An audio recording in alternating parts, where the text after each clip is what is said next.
मेला क्यों बढ़ता है, विजयादशमी क्यों मनाते हैं? किसी न किसी चीज के पीछे कुछ रीजन होता है ना, फिर इसके पीछे भी होगा। क्यों मनाते हैं? नहीं पता?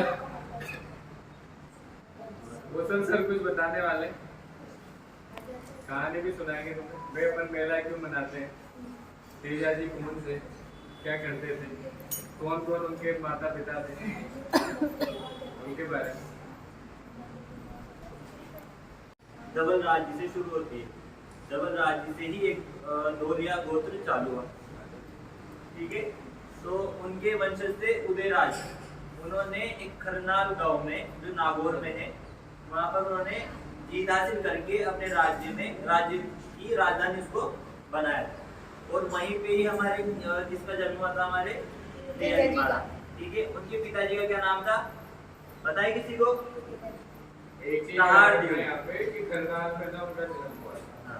याद रखना, खरनाल में उनका जन्म हुआ था, जो नागौर में, ठीक है। उनके पिताजी का क्या नाम था, तहाड़देव। क्या था? तहाड़देव। माताजी का क्या नाम था, रामकुवरी। क्या नाम था? रामकुवरी उनकी माताजी का नाम, ठीक है। याद होगी तीनों चीजें।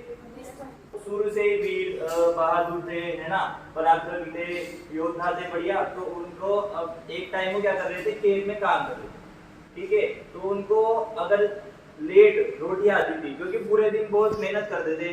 किसान लोग पूरे दिन बहुत मेहनत करते हैं ना, रात भर काम करते हैं, सुबह पूरे दिन भर लगे रहते हैं, धूप होती है।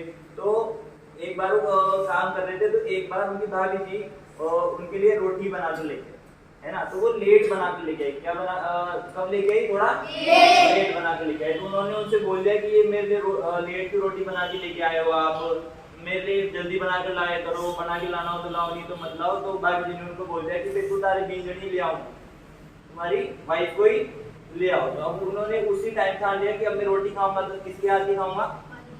तो फिर वो अपनी माता जी के पास जाते और वो बोलते कि मेरी बीजनी कौन है। तो अब बात यहाँ हुई थी कि उनके पिताजी ने एक जगह देख ली थी, पनेर में एक स्त्री को देखा वहां पर उनके लिए, तेजाजी महाराज के लिए, है ना। पर नहीं, पनेर में देखा, पनेर में तेमल देवी नाम की स्त्री थी, उनको देखा, ठीक है। तो उन्होंने तेजाजी महाराज की वहाँ बात करी, पर वहाँ पर उनके पिताजी, तेजाजी महाराज के पिताजी और जो तेमल देवी थी उनके मामा जी की लड़ाई हो। लड़ाई में वो वहाँ पर जो उनके मामा जी थी, वो मामा जी थे, वो क्या हो गए, वो उनकी मृत्यु हो गई वहाँ पर। इस वजह से फिर वो विवाह के बारे में उनको बताया नहीं गया, ठीक है, इनको तेजाजी महाराज। तो फिर वो सारी बातें माताजी तेजाजी महाराज को बताती है और फिर वो तेजाजी महाराज कहाँ निकल जाते हैं, पनेर की तरफ निकल जाते हैं, ठीक है। अब पनेर की तरफ निकलते तो बीच में सुरसुरा नाम का गांव आता है ना। बढ़िया, मतलब अपना ढोलक पेटी लेकर, है ना, घोड़े पर सवार होकर, शानदार शेरवानी पहनकर, भाला लेकर वो निकले, ठीक है। तो बीच में एक सुरसुरा नाम का गाँव आता है। कौन सा गाँव आता है, याद रखना, ठीक है। फोर्थ क्वेश्चन है, कौन सा गाँव आता है, वहां पर एक लाचा, वहां पर है ना एक लाचा नामक एक गुर्जर स्त्री थी।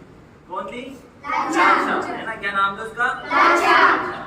तो वो है ना बहुत रोती हुई तेजाजी महाराज के पास आती है और बोलती है ना, मेरी है ना गायों का, मतलब गायों को छीन लिया गया मेरे से, मेरी गायों को ले गए हैं। तो फिर वो जो हमारे तेजाजी महाराज थे बहुत बड़े गोरक्षक थे। क्या थे वो, गोरक्षक थे। तो उन्होंने बोला, उन्होंने वचन दिया कि मैं तुम्हारी गायों को लेकर ही आऊंगा, ठीक है। उसके बाद ही मैं कहाँ पर जाऊंगा, पनेर जाऊंगा, ठीक है। तो वहां पर जब वो जाते हैं तो उनको एक सांप जलता हुआ दिखता है। क्या दिखता है, सांप दिखता है। तो वो क्या करते हैं, वो सोचते हैं कि भाई सांप दुविधा में, तो वो सांप को निकाल लेते हैं। और वो जबकि यूँ बोला जाता है कि अगर सांप मर जाता है फिर उसके बाद अगर उसको नहीं जलाया जाए ना, तो पुनर्जीवित होकर जो उसको मारता है उसको वो क्या करते हैं, मार देते हैं सांप को। इसलिए सांप को मरने के बाद या फिर सांप को जलाने पे क्या होता है, उनको मोक्ष प्राप्त होता है। समझ में आ गया। पर उन्होंने क्या करा, उनको जलते हुए से बाहर निकाल दिया और सांप उस चीज पे क्या हो गए, गुस्सा हो गए। और उन्होंने बोला कि अब मैं तुम्हें क्या दूंगा, दंड दूंगा। तो वो उनको डसने लगे। किनको, तेजाजी महाराज। तेजाजी महाराज बोलते हैं कि हे नाग देवता, मैं आप मुझे डस लेना, आपको जो मुझे मृत्यु दंड देना हो, मेरे को जो भी दंड देना हो आप मुझे देना, पर मेरे को अभी जो मैंने वचन दिया है। कौन सा वचन दिया था मैंने जो अभी वचन कौन सा दिया था, किसको दिया था, कुछ जरूरी वचन दिया था कि भाई मैं तुम्हारी गायों को वापस लेकर आऊंगा, ठीक है। तो अब वो बोलते हैं, ठीक है, नाग देवता बोलते हैं कि आप है ना आपका वचन पूरा कीजिए और वो आपको वापस आना है। तो वो जाते हैं वहाँ, लड़ाई वड़ाई करते हैं अच्छे से, और वो जो जितनी भी गायों को छुड़ाकर लेकर आ जाते हैं। और पूरे घायल हो रखे होते हैं, हर जगह पूरे गाँव ही गाँव होते हैं, पूरी जगह खून ही खून होता है, ठीक है। तो वो नाग देवता ही बोलते हैं कि अब आपकी तो सारी तरफ की खून ही खून हो रखा है, मेरे पास डसने की जगह तो बची नहीं। तो वो बोलते हैं तेजाजी महाराज, मेरे पास है ना ऐसी, मतलब मेरे क्या है, मेरी जीभ पर कोई भी घाव नहीं हो रखा, तो आप कहाँ पर डस लीजिए, जीभ पर डस लीजिए, ठीक है। तो फिर वो अपना भाला जोर से गाड़ते हैं जमीन पर, अपने घोड़े पे बैठे हुए थे, भाला गाड़ते जमीन पर, वो भाले से वो नाग देवता आ जाते हैं उनके पास। आपने जब भी तेजाजी महाराज की तस्वीर देखी होगी उसमें सांप जरूर होता है ना, या फिर अपने जो तेजाजी महाराज का मंदिर है वहाँ पर बाहर ही सांप टाइलों में भी सांप का वो लगाया गया है ना फोटो, वो इसलिए लगाया गया है। तो वो सांप क्या कर लेता है, उनको जीभ पर डस लेता है और वहीं पे उनकी क्या हो जाती है, मृत्यु जाती है। पर वो सांप देवता उनको वरदान देते हैं कि तुमने, मतलब तुम इतने वचन पूरे करने वाले हो, इतने पराक्रमी हो, इतने योद्धा, इतने बड़े योद्धा हो, तो मैं तुम्हें वरदान देता हूँ कि कलयुग में तुम्हें नाग देवता के लिए, मतलब यूं माना जाएगा कि तुम्हारी पूजा करी जाएगी कि अगर कोई भी नाग किसी को डस लेता है तो तुम्हारे जिस दिन ये तेजा किस दिन की मृत्यु थी, शुक्ल दशमी के दिन, भाद्रपद की